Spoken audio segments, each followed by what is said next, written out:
Hello, hello, hello.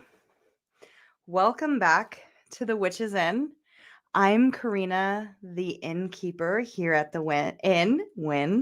And if you're new here, thank you so much for joining me. If you are a seasoned generational witch here at the Inn, why do I keep saying win? Thank you so much for being here and joining me. It means so very much to me. Oh my goodness. All right, a quick check-in for those of you who are dropping in as we start to trickle in. What are you sipping on? How are you feeling this morning?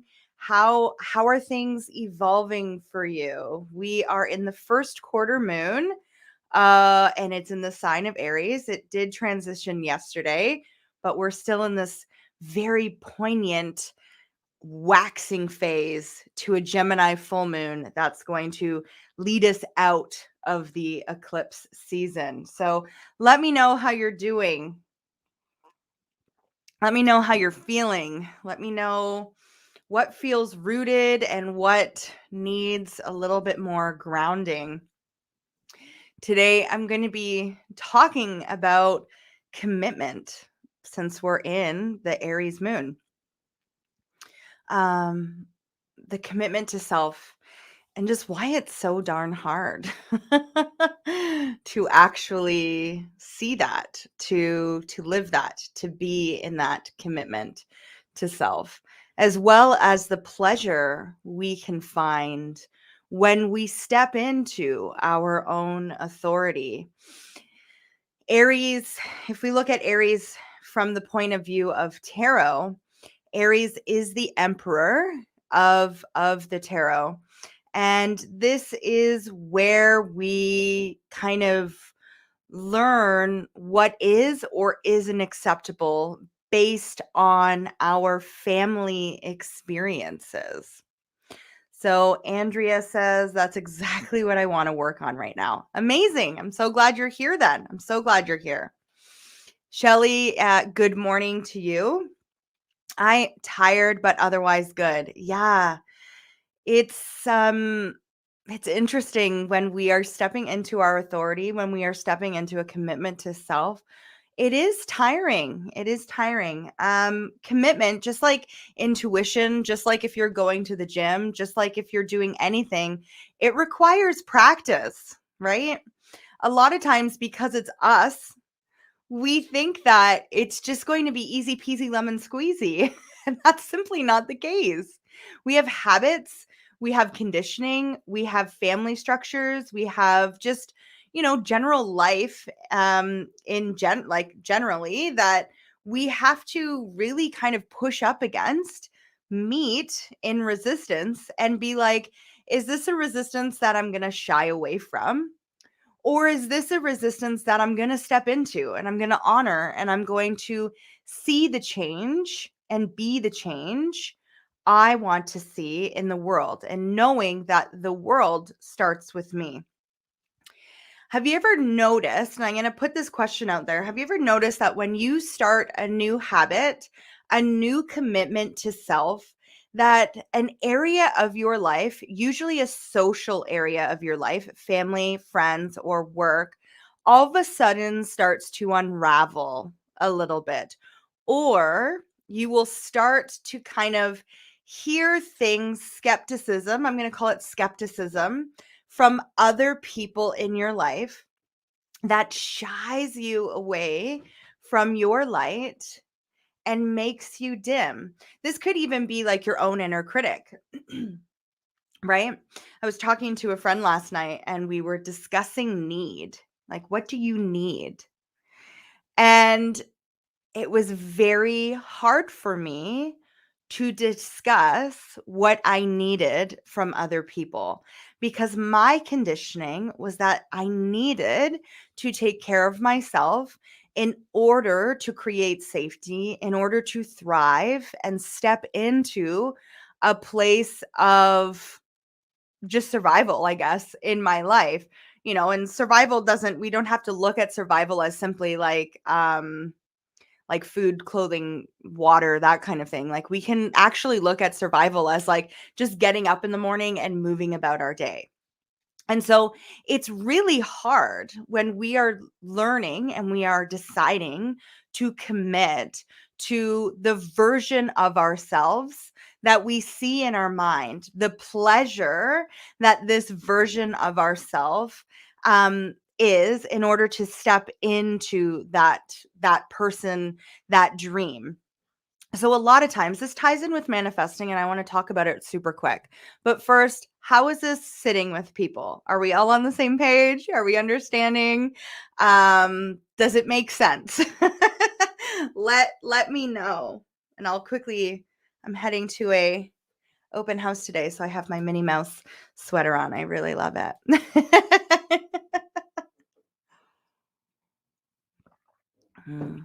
Okay, so as people are kind of trickling in with, okay, and Andrea says that she likes it. Perfect.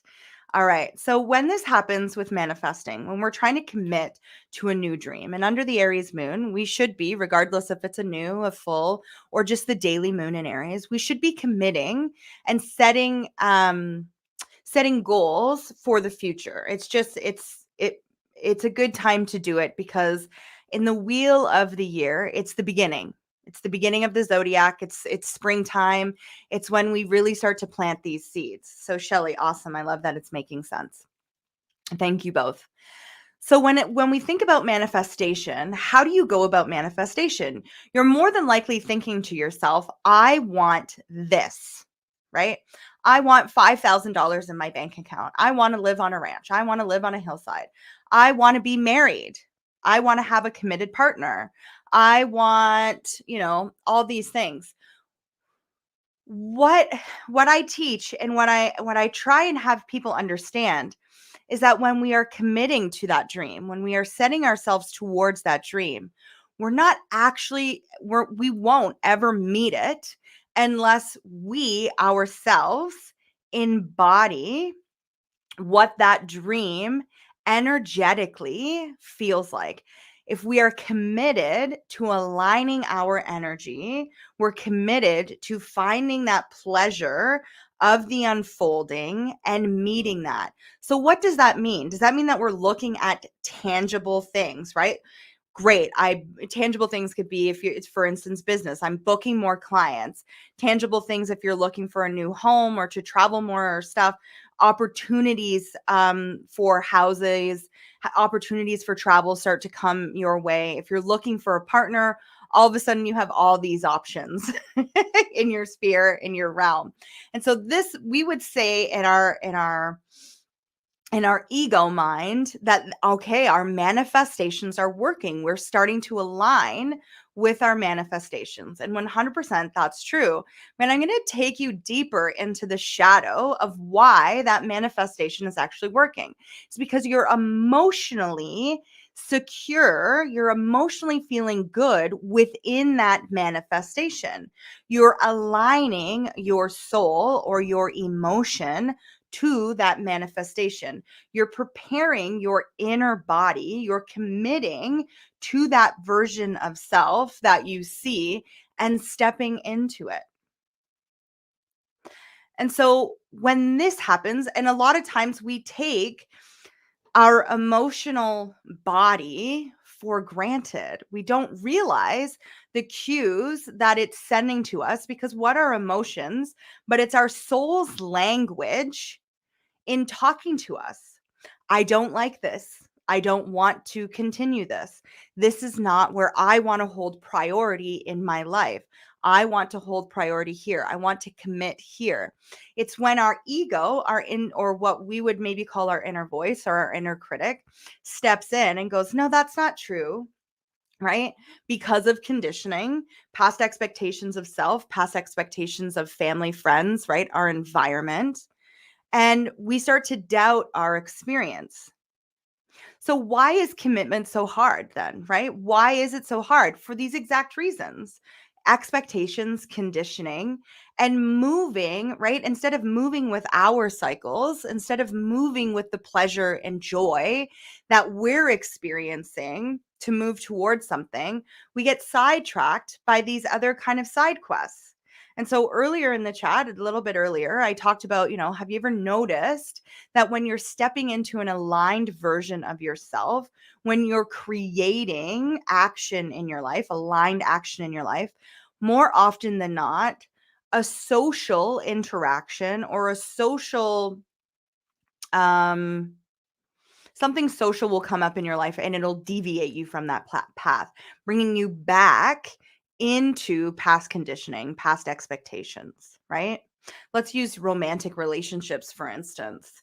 If you really know that you are someone who needs the other person in your relationship to be a committed partner, meaning that, and I don't want it like, this isn't monogamy, but a committed partner in the sense that like you are growing a life together, right? Where other people might be experiencing life or want a relationship where they're pretty autonomous in their relationship and come forward into experiences together, and that's their ideal partnership. So what happens is that like these two people, based on past conditioning, past experiences, come together and we start to ignore the red flags that are cueing in ourselves, not the other person. We start to ignore these red flags in ourselves going, that's not really that important to me. That's not really something that like I can live without it. And then as we go further and further down and into the relationship, our soul body, our emotions are saying, no, this is actually something I crave. This is something I need. This is not a want, right?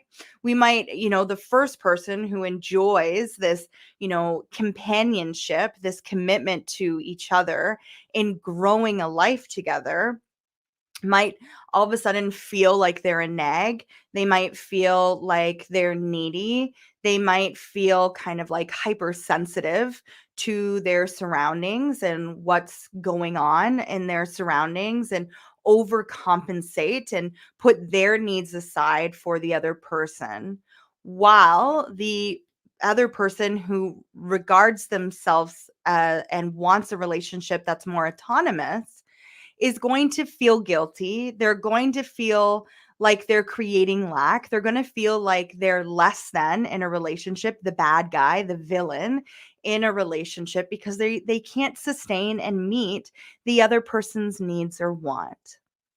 And so when we actually are looking at relationships, and this doesn't just have to be like a romantic relationship, it actually can relate to any relationship in our lives, business, friends, relationship to self, even, right?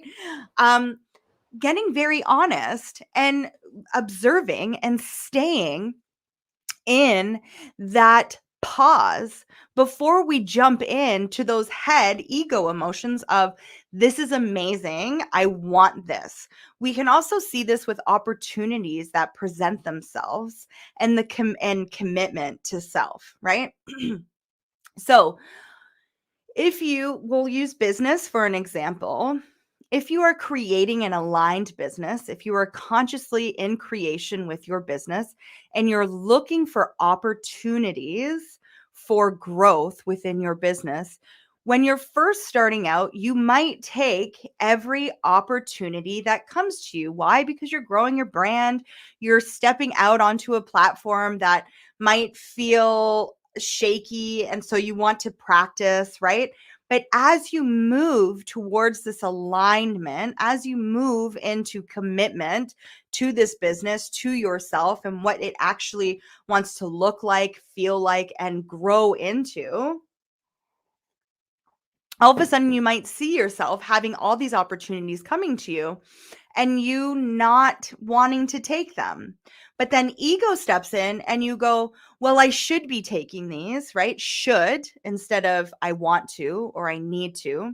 I should be taking these because I want to continue the exposure. I want to continue being in this place of growth. But these opportunities that are coming to you might actually be opportunities of growth to see, is this how I want to grow? Is this how I want to be in commitment to self? Or are these opportunities not really in alignment with where I'm going and how I'm growing into my business, into this state of being for self? And it can be really hard, especially if things have kind of stalled in the business, especially if these opportunities, right? When you're asking for that manifestation, if you're asking for that alignment to come forward, we always have these social interactions that say, are you going to fall back into old patterns?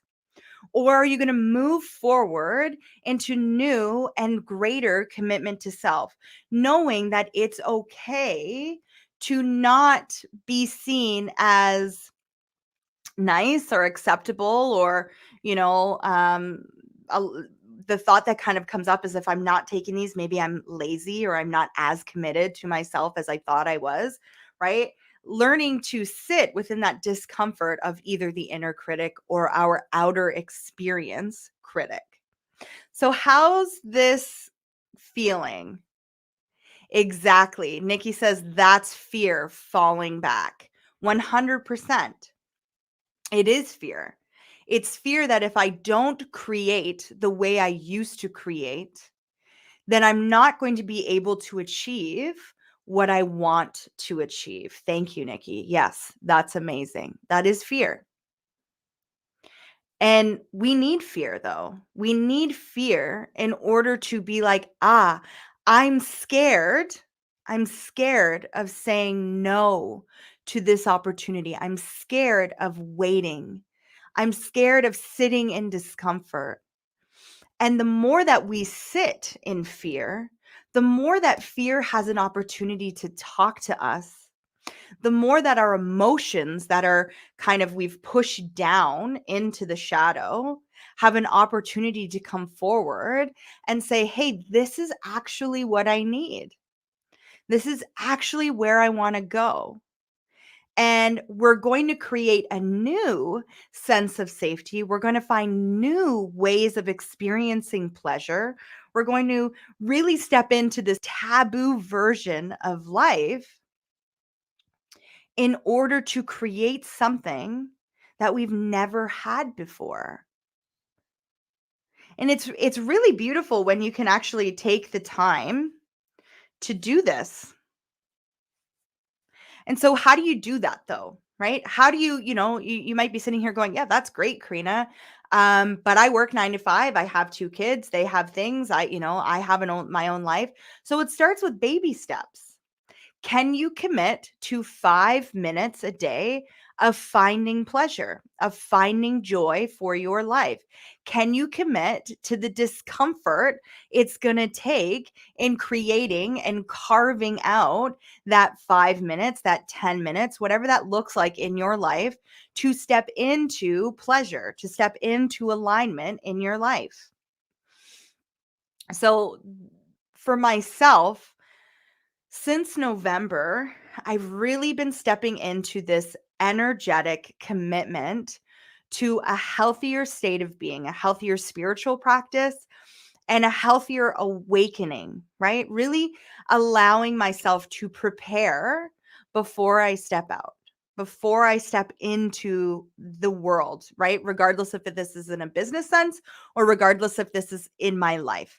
And so, what that means is that I have to work through the discomfort, the fear of getting up at the same time every single morning and following a new routine that puts me first. And some days, because I am in control of how my day goes. But some days, my day starts earlier. That's why we're live at 10 today instead of 11. But my day starts earlier because I have other commitments that I really want that are in alignment. But that doesn't mean that I sacrifice the alignment and commitment I've given to myself previous. knowing that sometimes as we step into alignment, things that we were working on, things that we were committing to ourselves have to fall away for the time being in order to really kind of fine tune and get into a place of habit. So I've been talking a lot over the last couple weeks about how last year, my New Year's resolution, my commitment to self was to eating at home, not ordering out, not getting fast food, eating at home. It didn't matter if it was processed food or organic food or whatever.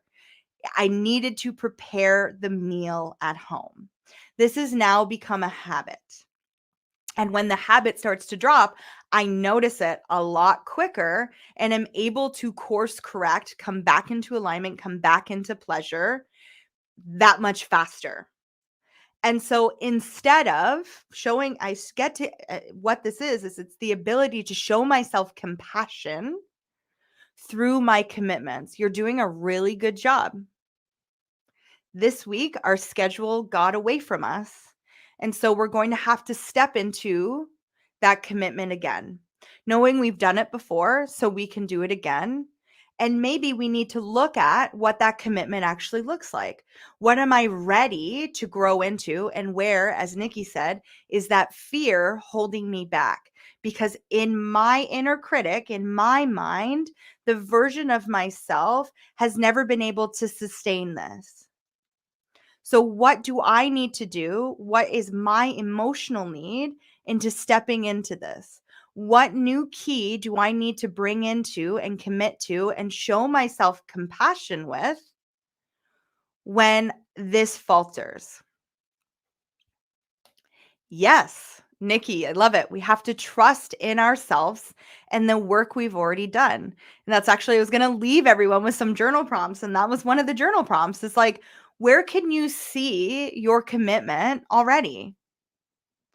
Where have you in the course of your life seen that you've always been committed to self-growth? It may have looked different. It may have been something that just kind of opened you up and then you left it and moved into something greater, right? Nothing is a waste of time, not a single thing. Everything is an opportunity for you to go, I wasn't as committed, but I'm going to show myself compassion and I'm going to trust that I was finding that emotional well-being that's bringing me where I am now. So I love that. Thank you, Nikki. So very good.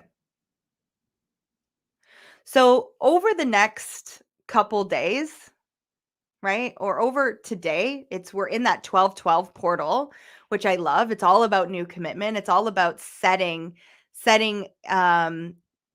emotional boundaries. It's all about setting emotional habits for ourself. Oh, sorry. Spirit was like, you didn't finish your thought before. So I'm going to go back to my thought. So working with trust. So since November, I've decided to expand into that healthy habit. So I've really gained the practice of eating at home, whatever that looks like, right? Finding compassion where if we've been eating healthier meals and sometimes it falls away to more processed meals and sometimes it falls away to, eating out once or twice a week and then coming back into it. So finding compassion, trusting the process of this unfolding. November, I was like, I'm ready to go deeper. I'm ready to really dive into this healthy habit even further. And so I really started focusing on the nutrition that I was bringing into my body.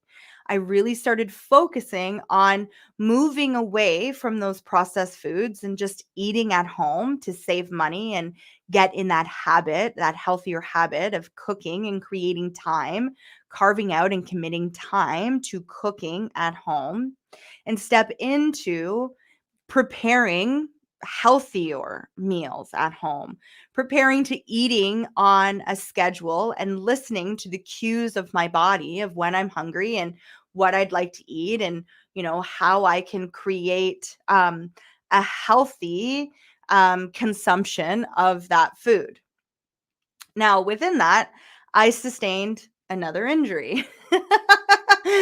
And so I'm now seeing a doctor or an osteopath every week to help with this injury.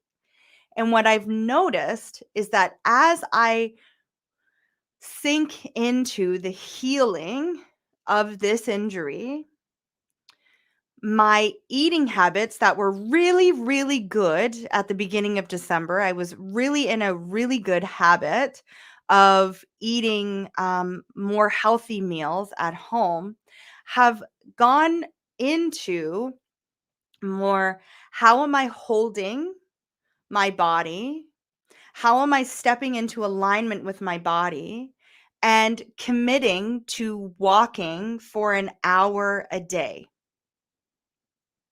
Now I'm trusting my experience that me falling back into this secondary habit of just eating at home, carving time out at home to eat, is exactly what I need. It's exactly the comfort zone in which is creating the perfect conditions for me to heal and step into greater alignment within my bone structure. This is something that, besides eating, because I've always been good at eating, movement and listening and responding to how my body needs movement has been very hard for me. It's something that I've met resistance with more so than with food.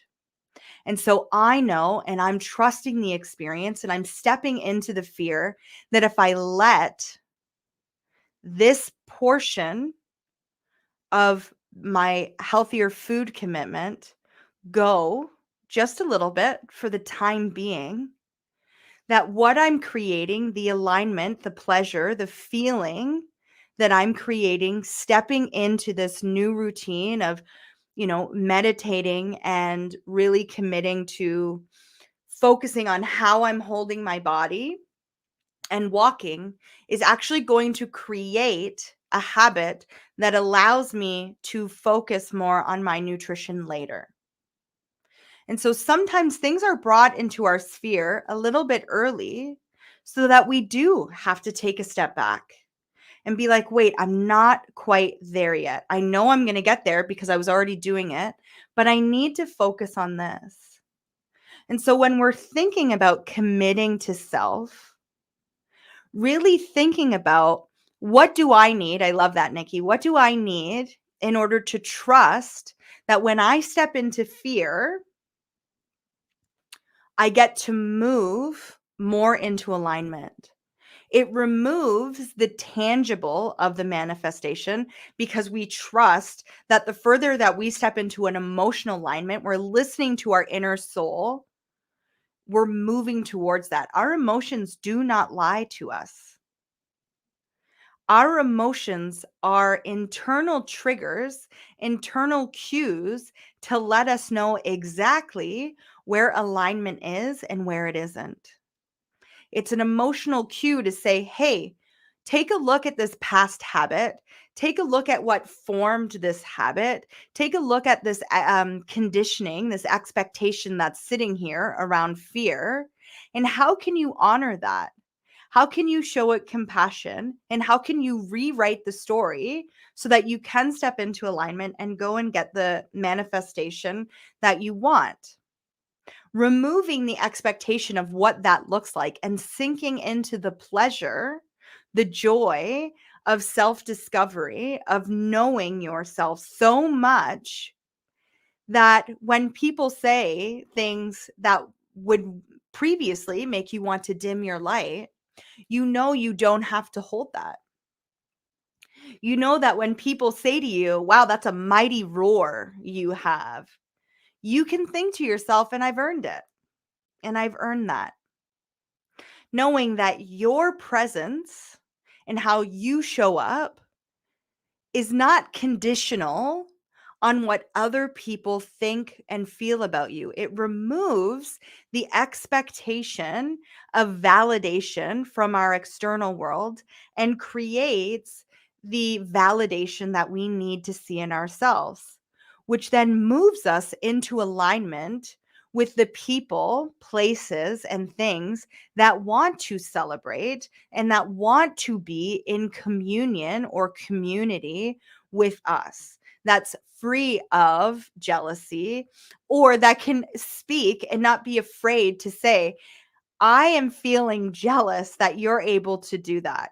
And so instead of this lack, it becomes admiration and it becomes a conversation instead of a retreat into self. So as, we kind of start in this Aries moon, we're going to be moving into Taurus tomorrow. So really thinking about, like, what do I need in order to create stability in my life?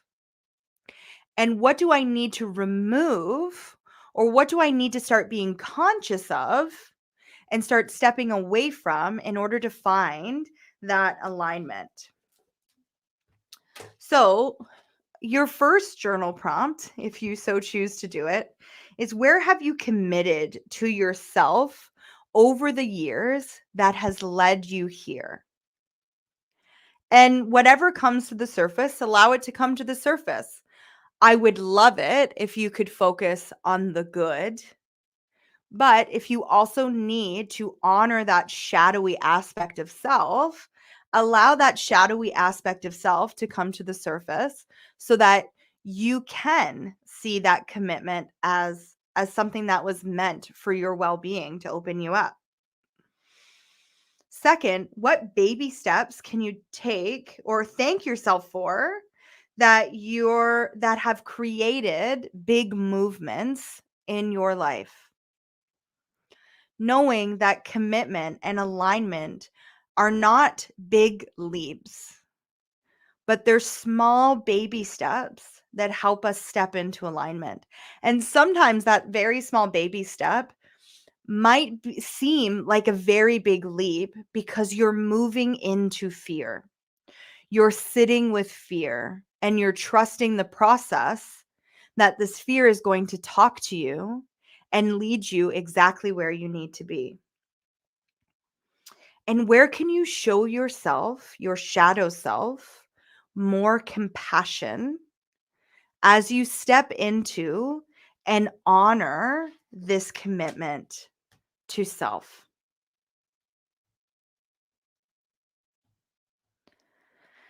So, does anyone have any questions? Does anyone have anything that they would like to ask or they would like further clarity on before we end this conversation today?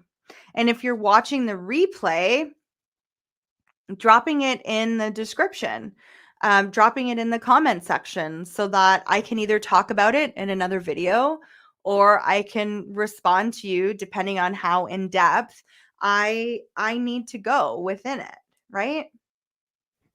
December is all about really seeing ourselves and really seeing that version, that dream self that we have, that goal, that manifestation that we want is not something that is separate from us, but something that we already are. We already embody that. It's simply moving into the alignment in order to feel the pleasure of the unfolding that happens. It's about becoming and trusting yourself as the authority in your life, knowing that the people, places, things that will need to support you along that journey are going to be there because you're not going to be afraid to speak your needs into existence. And when and if you speak those needs and they're not met in a way that it needs to be met, then you're not going to, shy away and dim your light, But instead, you're going to say, you're right. This is not the person, place, or thing that's meant to support me along this journey. And so I'm going to move and I'm going to shift my focus. I'm not going to do it with, resentment. I'm going to do it with love. Thank you for showing me your needs. Thank you for telling me your needs so that I can further step into mine. And so when we are committing to self, we're gaining a deeper confidence, we're gaining a deeper trust in ourselves. And we know that this is divine confidence. This is not arrogance. It might show up as arrogance to other people when we love ourselves so radically, and other people who don't love and appreciate themselves as much. But that doesn't mean they're bad. It just means that we're simply not vibing on the same frequency, and that's okay. I'm going to send you with love, and I'm going to move into alignment. All right. So no one has any questions that I see. If you want to send me your question privately, because maybe you want to have a more one-on-one conversation with this, please do so. If you'd like to book some time with me to either use tarot to go into your shadow or use Reiki in order to help clear some of these blockages, these energetic blockages that come up, book some time with me, reach out, see if we could work together on that. And if you know that you would like to work with me more one-on-one, I have open time slots up for a 5-week program called Awaken the Witch Within that does have a sliding scale for your convenience. And if that is too much for you and you need a payment plan because you really want to step into working within your alignment, reach out. We'll figure something out. So, Andrea, you are very welcome. I love it. Snaps to that. Thank you. And Nikki, you are also very welcome. I really appreciate each and every one of you who join me here for the lives, sharing energy, sharing your insights, sharing your knowledge, and really stepping into curiosity for the day. All right, everyone. I'm Karena. This is The Witch's Inn. Thank you so much for joining me. Until next time. Bye.